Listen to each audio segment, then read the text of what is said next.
Okay, guys, so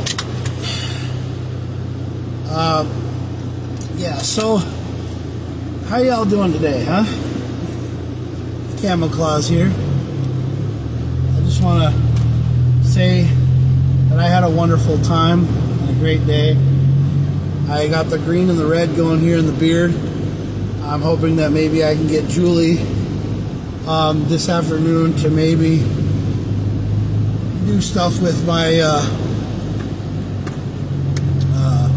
hair. Maybe she can work on my hair tonight if she wants to. I got an hour before I got to get back to St. Cloud. I'm heading back to St. Cloud right now. I'm going home. I'm just doing a quick little, like a little podcast or whatever. But I'm going to talk about things in my podcast tonight. So basically, I was talking about the things that my dad did when he was drunk and the lessons that I learned from it. And one of the things that I learned from it is, if you drink a lot, don't try to ride a BMX bike and jump off of a lawn chair. My dad tried to jump off of one of those tri-folding lawn chairs, and he ended up trying really, really hard and to show me that I was doing it wrong. And my cousin Tony, we bought two bikes from him. They were both Predators. One was a pink bike and the other one was a red one. And we had both of these bikes, and Tony, you know, we grew up watching the movie Rad. We loved the movie Rad. It was one of the greatest and coolest spectacles that I ever saw in my life, and I really and truly loved, you know, doing the whole Rad thing, and you know, doing that and going and you know, learning about the Rad movies and the bikes and everything when we were kids. So when I grew up, well, technically I didn't really grow up. I've never really grown up yet. I've always been, you know, kind of like a guy who takes a little bit longer to get, you know, himself, you know, taken care of and grown up and understand what's right and what's wrong and where we're going in life.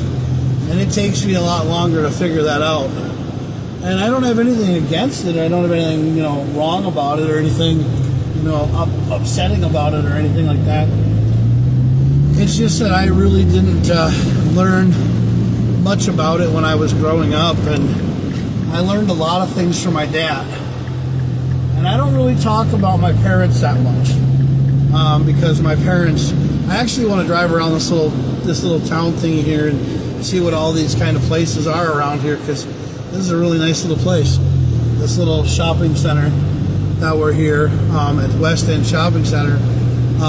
But I grew up learning a lot of things from my dad and his brothers, and you know, my dad and his brothers were not the brightest, you know, bulbs in the pack of three, but I learned a lot from them. And one of the things that I learned was I learned to not be an alcoholic or not to drink a lot. And that was one of the things one of the greatest things that I could take that I learned from my parents and everything else. Not that my parents are bad, you know, because they drink, but you know, also I learned a little bit about them because, well, I learned to have fun. And you know, I love that about my parents. So my mom and dad, you know, they taught me a lot of things growing up. And I really do appreciate it, and I love them. Sometimes people say that I talk bad about my parents. Well, I don't talk bad about my mom and dad. I just learned a lot of things that at a young age, at a very fast time frame, that, you know, I learned a lot differently than other people. So I also learned some things from my parents that most kids, you know, you learn the hard way, okay? And one of the things that I learned from my mom and dad the hard way was about being me. You know, I like me. I like who I am. I like who I became. I like what is about with my life. And one of the things that my parents taught me at a very young age was that, you know, I was good at taking things apart, but putting them back together, not so much. So I took my high chair apart when I was a kid. You know, I put the erector set, you know, I had the erector set, but I just put all the pieces together and pretty much threw anything you could ever imagine. I tried to make jumps out of everything. I tried to make, you know, the construct set that I had when I was a kid. I basically took everything and turned it into a giant, you know, fun-filled afternoon of things that you just couldn't imagine. And it was so much fun when I did it. And I love my mom and dad, and I don't talk much about my parents. But a lot of people that, you know, follow me, they know that I'm going through a lot of hard stuff, and that's because of Joe. But, you know, that's just life. And I'm done with it and everything else. Nice brows, bro. Hey, thank you very much, Adam Orkin. How you doing? They're actually red and green. I'm in character, so yeah, I decided to throw the red and green brows into the thing. So, I'm talking about my dad and my stories about what he did when he was drunk and everything. And my dad wasn't always drunk all the time, but sometimes, yeah, like when we would learn things about softball games. We would learn things at softball games that we were never supposed to learn. We learned a lot of things. And one of my memories, and one of my fond memories of my dad, is the one where we would learn how to go canoeing. My dad was, you know, five sheets to the wind, and he was out. He was out like a light, you know. And I sat down in the canoe, and then he showed me how to, you know, do a paddle, like, you know, like to do the paddling with the canoe and everything. And we flipped that sumbitch right over, and it was in the water, and both of us were laying there. And, you know, and we filled the canoe up with water, and then all of a sudden we emptied it out and started all over again. But then I finally got it to work. Another fond memory of my dad. My dad was showing me how to jump a bike on a folding out lawn chair. So there was a lawn chair. It opened this way and opened this way, and then basically I turned it into a ramp. And, you know, I wasn't a very heavy kid, but I was hitting it, I was hitting the jump enough so that I would get some air. But then, you know, my dad was telling me that I was doing it all wrong because I wasn't, you know, flying over top of him, or I wasn't jumping higher than, you know, like him or anything else. I was basically landing, and I was rolling, and I was going really short, and I wasn't getting very far distance. So my dad thought that I was doing it wrong.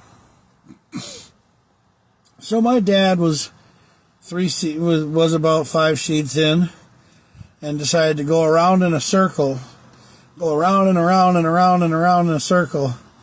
And he finally got going, and then he hit the jump, and the lawn chair broke underneath his thing, underneath his weight. The lawn chair snapped. He went ass over tea kettle, you know, basically separated his shoulder. And he was laying there, and he basically said that he was laying there, and he was like, well, I separated my shoulder, I think, and he couldn't breathe, and he hurt his collarbone, ruptured his collarbone, and hurt himself. And my dad basically was sitting there, and he basically yelled, he was like, Jack, go get your mother. And I went and got him, and all of a sudden he came out, and he's like, wait a minute, just tell your mom I'm all right, and then go get me another beer, you know, or go get me 2 more beers. So my dad basically was wanting to get drunk again. And then him and my dad, or Tony Trap's dad, David, my Uncle David, not David Craning, but my Uncle David. We call him my Uncle David. I call him Uncle David Trapp all the time because he's really cool. I called him Uncle David. You know, he was a really cool guy. And they were drinking beer. This was back when David drank. And my grandpa was drinking a bloody beer, which was a tomato beer, which was like a tomato juice. They were all three sitting there. And then I decided to basically set the ramp up again. And my dad sat there and, gave me shit about, jumping. And then basically I lined the ramp up where he was at, and I jumped over his ass. I jumped right over top of him. And this was after they made a bet to bet me if I couldn't jump over him. So I bet, I was like, okay, whatever. And I did it. I jumped right over top of my dad. I jumped over his legs and stuff. And didn't hit him with the bike or anything. Jumped right over him. And my grandpa was like, holy crap, he did it. So one of my biggest things in life is that if you have somebody who always tries to throw you under the bus and makes you feel like you don't matter, well, you know what you do? You just turn around and you tell them, hey, I'm good enough, I'm smart enough, and doggone it, I matter. So I'm going to do whatever it takes to show you that I actually am worth a damn. And you just go out there and you show the world that you matter. And whatever you have to do to prove somebody right or wrong, you just go out there and you freaking do it. And that's all you ever do. And you never let anybody ever tell you that you ain't good enough. Because you are good enough. Yeah, you're good enough. And doggone it, people like you.